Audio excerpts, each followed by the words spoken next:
Friends, welcome back to my YouTube channel your coder friends. आज के video में हम लोग HTML के बहुत इंपॉर्टेंट टॉपिक्स के बारे में बात करने वाले हैं। इनलाइन एलिमेंट्स और ब्लॉक एलिमेंट्स। अगर आप HTML सीख रहे हैं या फ्रंट एंड डेवलपमेंट की प्रिपरेशन कर रहे हैं तो आपको इनलाइन और ब्लॉक एलिमेंट का कंसेप्ट क्लियर समझना बहुत जरूरी है। तो चलिए वीडियो को स्टार्ट करते हैं। तो सबसे पहले हम लोग देखते हैं ब्लॉक एलिमेंट क्या होता है। ब्लॉक एलिमेंट क्या होता है? HTML में ब्लॉक एलिमेंट नॉर्मली पूरी अवेलेबल विड्थ ले लेता है और ब्राउजर में एक न्यू लाइन से स्टार्ट होता है। पूरे पूरे ही विड्थ को लेते हैं। हम लोग प्रैक्टिकल में समझ लेते हैं। बस आपको एक बार थ्योरी पार्ट समझा दूं। मतलब अगर एक ब्लॉक एलिमेंट के बाद दूसरा ब्लॉक एलिमेंट लिखा हमने, ठीक है, तो दूसरे एलिमेंट जनरली नेक्स्ट लाइन पर दिखाई देगा, सेम लाइन पे क्रिएट नहीं होगा, क्योंकि वो क्या करता है, पूरी विड्थ ऑक्यूपाई करता है। कुछ कुछ कॉमन ब्लॉक एलिमेंट्स है, जैसे div टैग है, पैराग्राफ टैग है, अपना हेडिंग टैग H1 से लेके H6 तक है। हम प्रैक्टिकल वर्क में देखते हैं, ठीक है। तो एग्जाम्पल के लिए चलो हम लोग VS कोड में जाते हैं और देखते हैं कि हमारा ब्लॉक एलिमेंट कैसे वर्क करता है, या फिर ब्लॉक एलिमेंट जैसे मैंने कहा कि पूरा विड्थ ऑक्यूपाइड करता है। तो देखते हैं। तो फ्रेंड्स, हम लोग VS कोड के अंदर आ चुके हैं। हम लोग एग्जाम्पल के लिए यहाँ पे एक P टैग बनाते हैं, जो कि हमारा पैराग्राफ टैग है। मैंने यहाँ पे लिखा हेलो स्टूडेंट्स लिख देती हूँ, ठीक है। और एक हम लोग पैराग्राफ टैग बना लेते हैं, उसके अंदर लिखती हूँ मैं वेलकम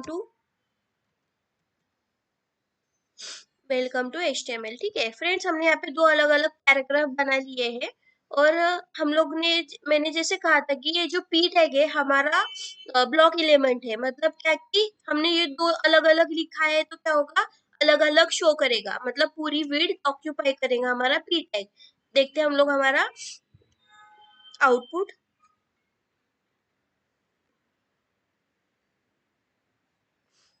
देखो फ्रेंड्स, यहाँ पे दो अलग अलग लाइन पे हमारे जो भी हमने पैराग्राफ लिखा था वो आ गया है। अब ये कैसे समझेंगे, हम लोग इसको एक बार इंस्पेक्ट करते हैं और एरो पे क्लिक करेंगे और यहाँ पे जाएंगे। जैसे मैंने हेलो पे देखा तो क्या हुआ, ये हेलो स्टूडेंट पे देखा तो क्या हुआ, ये पूरी वाली विड्थ ऑक्यूपाई कर ली, इसकी पूरे हमारे स्क्रीन की। और सेकेंड वाले पे जाऊंगी तो क्या हो जाएगा, इसकी भी पूरी विड्थ क्या कर ली, ऑक्यूपाई कर ली। यहाँ दोनों पैराग्राफ के एलिमेंट अलग अलग लाइन में डिस्प्ले होंगे। ब्लॉक एलिमेंट का यूज जनरली वेब पेज का लेआउट और स्ट्रक्चर को क्रिएट करने के लिए होता है या फिर किया जाता है, ठीक है फ्रेंड्स। फॉर एग्जांपल, एक वेब पेज में हम हेडर या फिर नेविगेशन, मेन कंटेंट और फूटर क्रिएट कर सकते हैं, ठीक है। इसके लिए हम ब्लॉक एलिमेंट जैसे हेडर, नैव, मेन सेक्शन और फूटर का यूज कर सकते हैं। तो friends, I hope block element आपको क्लियर हो चुका है। क्या होता है, पूरा ब्लॉक पूरा ही विड्थ हमारी ऑक्यूपाई करता है। ये वो नीचे का जो भी पैराग्राफ है वो कभी नेक्स्ट लाइन में, मतलब नेक्स्ट जो भी मेन है उसके आगे कभी डिस्प्ले नहीं होगा, वो अलग ही लाइन पे हमको डिस्प्ले करेगा। ब्लॉक एलिमेंट था, देख लिया। अब हम लोग इनलाइन एलिमेंट देखते हैं, ठीक है। अब बात करते हैं इनलाइन एलिमेंट की। Inline elements normally new line से स्टार्ट होता है। ये सिर्फ उतनी ही वेट लेता है जितनी उसके कंटेंट को जरूरत होती है, एक्स्ट्रा नहीं लेता। मतलब एक इनलाइन एलिमेंट के बाद अगर दूसरा कोई इनलाइन एलिमेंट लिख दिया तो दोनों सेम लाइन में हमको दिखेंगे। वैसे हम लोग ने ब्लॉक एलिमेंट में लिखा था तो क्या दिख रहा था हमको फ्रेंड्स, स्टूडेंट्स, नेक्स्ट लाइन में दिख रहा था। तो यहाँ पे क्या हो जाएगा कि अगर मैंने एक के बाद अगर दूसरा भी इनलाइन एलिमेंट लिखा तो हमको क्या होगा, उसके आगे ही डिस्प्ले देगा। जैसे कि कुछ कॉमन इनलाइन एलिमेंट्स है, जैसे पता है फ्रेंड्स आपको, एंकर टैग, मतलब A tag, B tag, I tag, U tag, ठीक है फ्रेंड्स। हम लोग देखते हैं VS कोड के अंदर कि इनलाइन एलिमेंट कैसे होता है, प्रैक्टिकल वर्क जान लेते हैं। तो फ्रेंड्स, हम लोग VS कोड पे आ चुके हैं। यहाँ पे हम लोग एक स्पैन एलिमेंट बनाते हैं। यहाँ पे मैंने लिखा हेलो और एक स्पैन एलिमेंट बनाती हूँ। यहाँ पे लिखती हूँ स्टूडेंट्स, और एक स्पैन एलिमेंट बनाती हूँ और इसके अंदर लिखती हूँ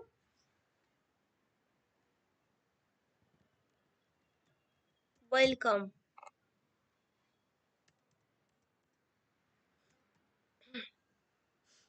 ठीक है, तो ये क्या हुआ फ्रेंड्स, हमने 3 अलग अलग लिया है टेक्स्ट, अलग अलग लाइन पे लिया है, जैसे हमने पैराग्राफ में लिखा था। ठीक है, तो इसके आगे ही हमको दूसरा दिखा था क्या फ्रेंड्स, उसके नीचे हमको दूसरा पैराग्राफ शो हो रहा था।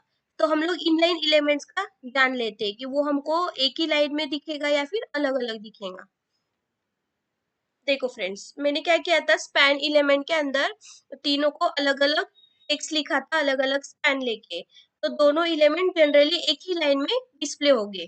ठीक है, इनलाइन एलिमेंट्स का यूज मोस्टली टेक्स्ट के लिए स्पेसिफिक पार्ट को स्टाइल या हाईलाइट करने के लिए होता है या फिर किया जाता है।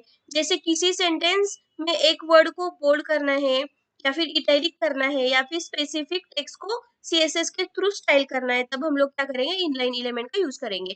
जैसे अगर मैंने इंस्पेक्ट किया, जैसे हमने ब्लॉक एलिमेंट के लिए इंस्पेक्ट किया था, वैसे ही करेंगे। एरो पे क्लिक कर दी। देखो यहाँ पे मैंने जैसे पैराग्राफ पे यूज किया तो पूरी विड्थ क्या कर रहा है, वो ऑक्यूपाई कर रहा है बराबर। और अगर मैंने ये हेलो पे क्लिक किया, एक सेकेंड, वापस से एरो पे चलते हैं, और यहाँ पे जितना ही मैंने एरो मतलब जितना ही मेरा कर्सर जा रहा है, उतना ही क्या हो रहा है, वहां पे ब्लू पार्ट हमको दिख रहा है। मतलब क्या, उतनी ही वेट ऑक्यूपाई करता है जितना उसको जरूरत है, जितनी उसकी रिक्वायरमेंट है। जैसे कि ब्लॉक एलिमेंट को पूरा ही करता है, इसलिए उसको ब्लॉक एलिमेंट कहा जाता है। और इनलाइन जितना चाहिए उतना ही करता है, इसलिए उसको इनलाइन एलिमेंट कहा जाता है। तो फ्रेंड्स, हम लोग नेक्स्ट डिफरेंस जान लेते हैं कि और डिफरेंस जान लेते हैं ब्लॉक एलिमेंट और इनलाइन एलिमेंट्स के लिए। फ्रेंड्स, हम लोग एक जैसे कि चलिए एक सिंपल एग्जांपल से समझते हैं और डीपली। मान लीजिए हमने एक वेब पेज बना रहे हैं। ठीक है, पेज का मेन स्ट्रक्चर बनाने के लिए हम div या सिमेंटिक एलिमेंट जैसे header, section and footer use कर सकते हैं। ठीक है, ये एलिमेंट्स वेब पेज के डिफरेंट सेक्शन को ऑर्गेनाइज करने में हेल्प करता है।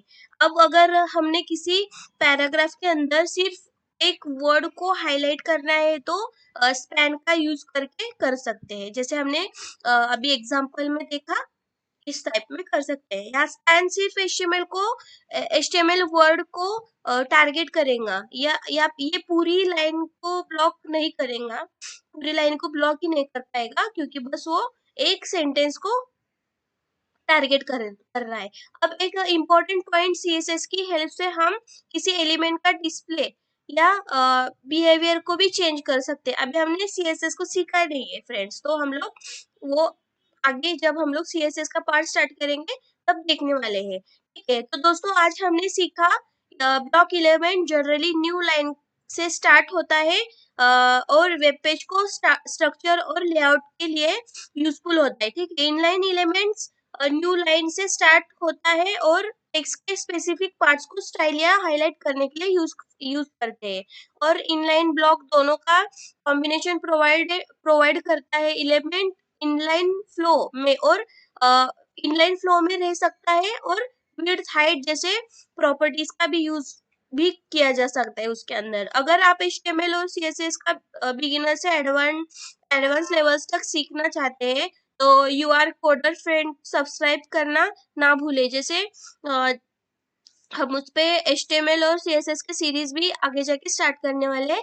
वीडियो पसंद आया है तो लाइक करें, चैनल को सब्सक्राइब करें, और अपने फ्रेंड्स को भी शेयर किया करो। मिलते हैं नेक्स्ट वीडियो में एक नए प्रोग्रामिंग टॉपिक के साथ।